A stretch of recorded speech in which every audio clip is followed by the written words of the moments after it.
Hello and welcome to Feminine.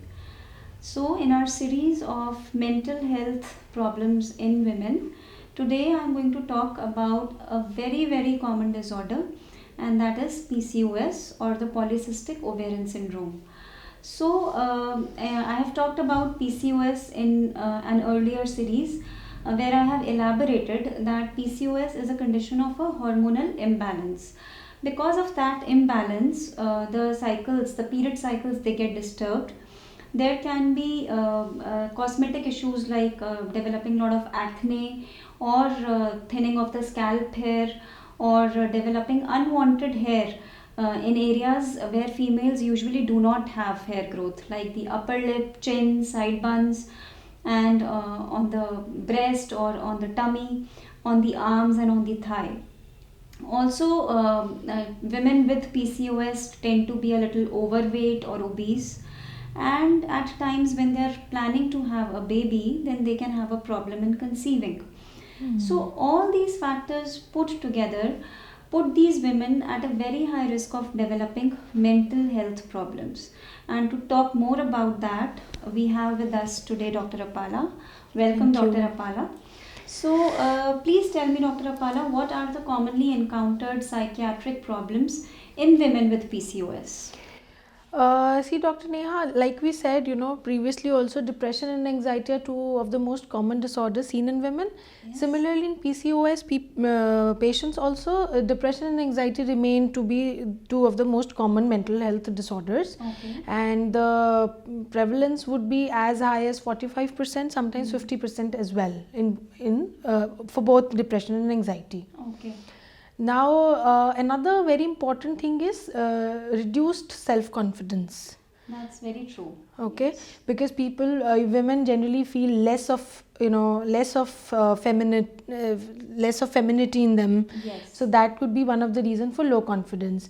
Then another reason, infertility. The inability to procreate is also one of the reasons why they tend to feel underconfident about themselves. Absolutely. So these are the three major issues which we're And then, of dealing course, with. those cosmetic issues Yes. in young girls, where how they Definitely. look is so very important. And Yes.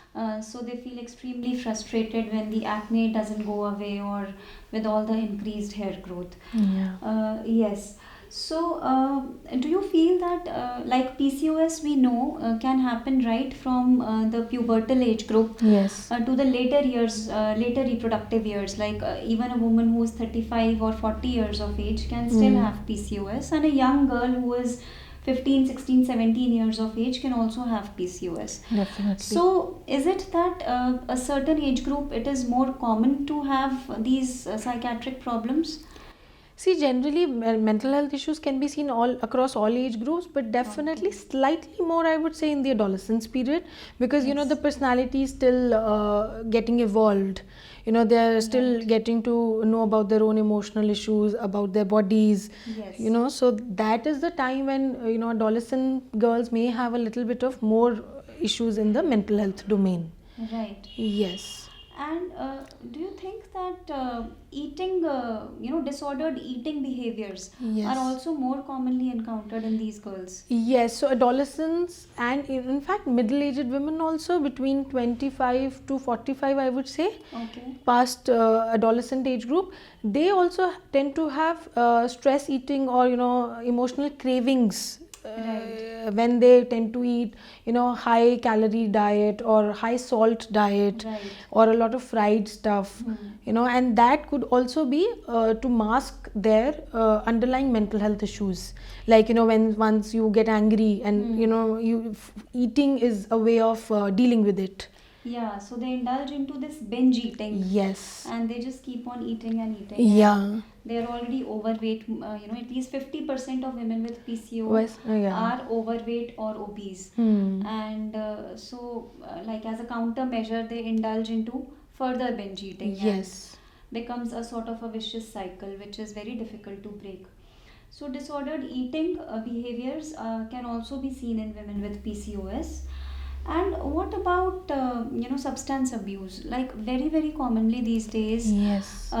we see even young girls who've just gone into college, or women who are working in corporates, and so it's a culture actually these days. Yes. To smoke frequently, to consume alcohol frequently. Hmm. So do you think that doing these things is like an additional risk factor for developing various mental health problems? Yes, absolutely.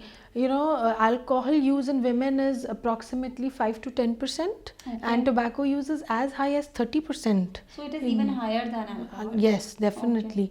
And generally the patterns of alcohol and tobacco use in women differ from the patterns of male usage of these substances, Okay. because men tend to use these things more as pleasure seeking or to get social acceptance, Right. whereas in women this is more likely to mask their depression, anxiety, and underlying mental health issues. Okay. Okay, so that's the difference between the two genders here. Yeah. But then, any which way, it is definitely not good for their mental health. So, there is this vicious circle of a lady having depression, then consuming a lot of alcohol and tobacco to mask that, and further going into depression because of it. Yes. So, that circle needs to be broken, that vicious cycle needs to be broken somewhere. Absolutely. Yeah. So then, how do we manage these problems in these young girls? See, generally seeking help is definitely the first thing. Accepting the problem, moving on with it is definitely one major, half of the battle won, like we say. Absolutely. And once we know that a girl or a lady is suffering from these disorders, then we can actually work out a management plan which is very tailor made or very specific to that person. Okay. Okay, so she has PCOS, number 1, she has depression, number 2, she has anxiety, 3, she has alcohol problem, 4. So we jot down all the problem areas, and then we start to look into the triggers which are going to control these behaviors. Then Yes. talking about it, psychological counseling can help, and if these problems are only at a milder level, then generally medications are not needed. Okay. But Yeah. if at all the depression and anxiety are moderate to severe, then only we prescribe medications. Okay. So, in this problem of PCOS, along with the mental health illness, if it is there, a multidisciplinary input Yes, is required, definitely. wherein a gynecologist would work, to maybe regularize the cycles, to regularize the hormones. Then, a very important role for the dietitian. Yes. Because if these women are overweight or obese, then that is a very important contributor to the lowered confidence and the low self-esteem. Yeah. So weight loss is a key for the improvement of both the physical as well as the mental problems here in PCOS.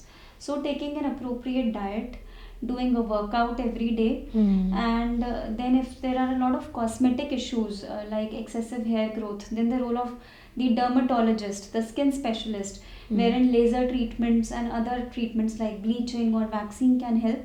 And then of course if there are these mental health problems associated, then taking the help of a mental health expert, a psychiatrist, is extremely important. Also, Dr. Apala, would you suggest that all, like, that PCOS is so common these days? Yes. I mean, patients walk into the clinic and they tell me that I have PCOS. Hmm. That's how common it is, and it is so commonly mentioned on the ultrasound scans Yeah. as a finding. So it's very common. Do you feel that we as gynecologists can do something to, or should we be screening every woman with PCOS for these underlying mental health problems? See, Dr. Neha, if any physician or any, for any health professional for that matter knows what depression looks like, what anxiety looks like, then I think, for 20-25 minutes chat with the patient, you will be able to figure out that they need, a mental health expert or not. Yeah. Having said that, sometimes it is still a little gray area where you don't really know. So it is always better to recommend the patient, to a psychiatrist than taking the risk of not getting evaluated and further seeing the consequences. Yes. So yes, low mood, crying spells, low self-esteem, these are very commonly picked by the Yes, doctor. yes. Also, that so many times we see that it is difficult to lose weight. Yeah. These girls and these women, they are making an effort. They say कि मैं तो सारा दिन में कुछ खाती ही नहीं हूँ, Yes. और मैं वॉक के लिए भी जाती हूँ, मैं सब कुछ कर रही हूँ, but still I am not able to lose weight. Yes. So that constant encouragement that needs to be given Yes. to them, that this can be done, is also very, very important. Yes, and we also have to understand, see, that zero size image is not the healthy one. Absolutely. I mean, everybody is different. Every girl has a different kind of metabolism, and some people tend to lose weight easily. Some people tend to put on weight easily. Yes. So we have to understand that every human body is absolutely different. Absolutely. So you have to just tailor made your own approach. Just keep going for it, and don't aim for a weight number basically on a weighing scale. You need to be fitter. You need to be healthier. That's Yeah. more important. That very, very, aptly said, I would Yes. say. That, what is good or perfect or ideal for one may Will not not be be. the perfect and Yes. ideal for you. Everybody is different, and so you have to see what works the best for you. Yeah. Yes. Anything else that you would like to add, Dr. Apala? I think just that we have to reduce the stigma and taboo for the mental health. Yes. Opening up, seeking help, going to people and discussing your problems, taking the right kind of medications. So this can actually turn around the way things are working for you, and then it is going to be just the upward journey. Great. So it is good to be ending the session on this positive note from Yes. you. So with that, I would like to say bye-bye, and we'll connect later on a different aspect of mental health in women. Thank you so much. Signing off. Bye bye.